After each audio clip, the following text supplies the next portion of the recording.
Hi there, my name is Lauren. And I'm Kai, and welcome to the Theoretical YouTube channel. With a lot of Disney on our mind, we decided that we ought to refresh our palate a little bit and branch out to something else, at least for one video. So here's our list of the top 10 Christ figures.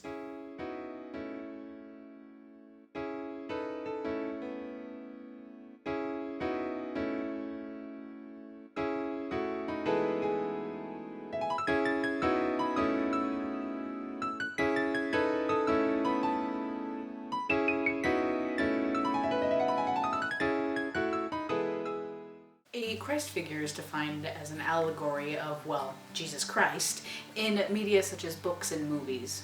For this list, we're looking at characters who represent the Christ figure in several different ways. For instance, they might be destined for greatness by an otherworldly being, or perhaps rise from the dead at one point. The most common trait, however, is the selfless sacrifice, in which characters who might be considered Christ figures end up losing their lives in order to save someone else's. So without too much more explanation, here's our list of the top 10 Christ figures. Number 10, Superman from Superman. To start off our list, here's a character who's quite obviously a hero, and his path to being a Christ figure is also pretty straightforward. Just how Jesus was sent from heaven by God, Clark Kent was sent from his home planet of Krypton, though for another reason, and ends up saving humanity anyway. He even dies a few times and is actually currently dead. For now, because we all know this guy has a habit of coming back with even the slightest possibility of box office success. Number 9, Randall McMurphy from One Flew Over the Cuckoo's Nest. This movie was adapted from a book of the same title. If you haven't heard of McMurphy, he's the opposing good guy for the evil Nurse Ratched, who you've probably heard of. Ratched represents authority, and McMurphy represents freedom and individuality. Yes, he does die, and he doesn't come back, but what qualifies him as a Christ figure is his sacrifice he made for his friends. Not to mention the not-so-casual other Jesus references earlier in the movie. Number 8, Mufasa from The Lion King. Ooh, do it again. Mufasa! Mufasa! Mufasa is Simba's dad, and his death is the major catalyst for the story's plot. While his death is neither a selfless sacrifice nor temporary, Mufasa becomes Christ-like through his ascension to heaven. Yeah, there's not a lot of explanation for the godline cloud thing later on. But it's pretty clear that Simba's father has become more powerful through death than you could possibly imagine. Number 7, William Wallace from Braveheart. This one's pretty cut and dry. He's just a savior, warrior guy for his people. He dies for their benefit, He becomes a martyr for his sacrifice. etc., etc. Hey, fun fact, we're actually related to this guy. At least our mom and her entire side of the family says so. Number 6, the Iron Giant from The Iron Giant. This movie gets shunned from the spotlight for one major issue. It's not Disney. Regardless of that, the Iron Giant gives us a character that serves as a textbook example of a Christ-like persona. He's sent from above. Technically space, but isn't that its own kind of heaven? He gives his life to basically save all of his friends and the humanity who've shown him almost nothing but scorn by sacrificing himself to a nuclear weapon aimed at him. And there's a claim to be made that when his parts make their way back to Earth, it serves as a resurrection of its own kind. Maybe not something as obvious of a rebirth as a character like Baymax, but this whole movie isn't as opaquely obvious in anything it does. Number 5, Neo from The Matrix. We've officially crossed into obvious territory. Neo is an allegory for Christ in practically everything he does. He's declared the One by a prophecy proclaimed long before he came into the fight.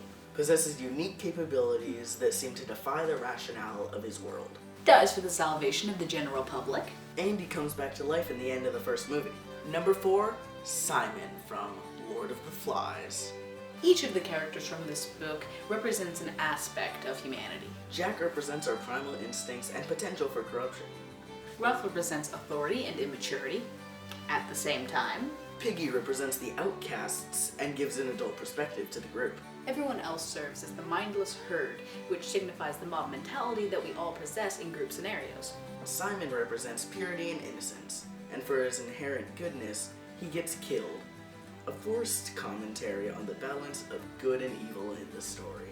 Sure, he doesn't sacrifice himself or come back in any way, but when your character is supposed to represent all the goodness of mankind and our sole example of an innocent on an island of savagery, that's kind of hard not to compare to Christ. Besides, he faces the closest thing to a devil figure we get in this whole list. Number 3, Aragorn, Gandalf, and Frodo from The Lord of the Rings. Each of these characters represents a different part of being a Christ figure, and it's no coincidence that put together, they form our most concrete example.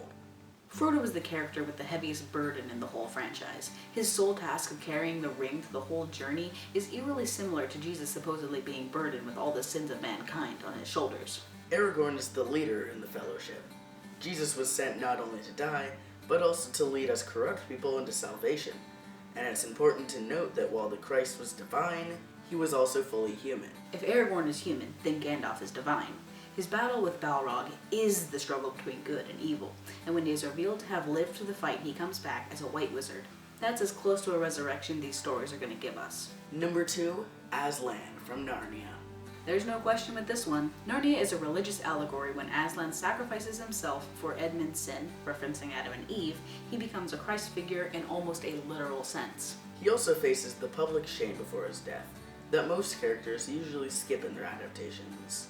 And when Aslan comes back to life, it's not surprising to anyone. We've had some strange versions of Christ on this list. There's been a giant robot, 2 god lions, a hobbit, and even a man pretending to be insane to get out of a jail. So it's with great joy that we present our final example of Christ in our eyes. Number 1, Harry Potter.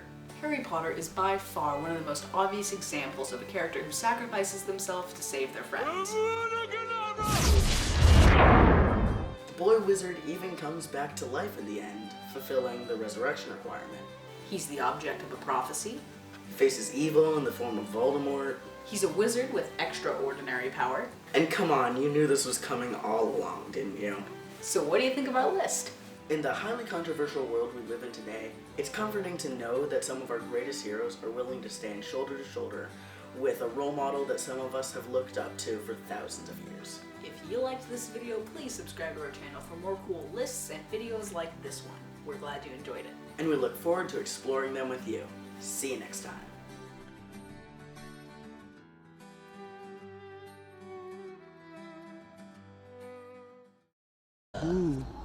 Do it again.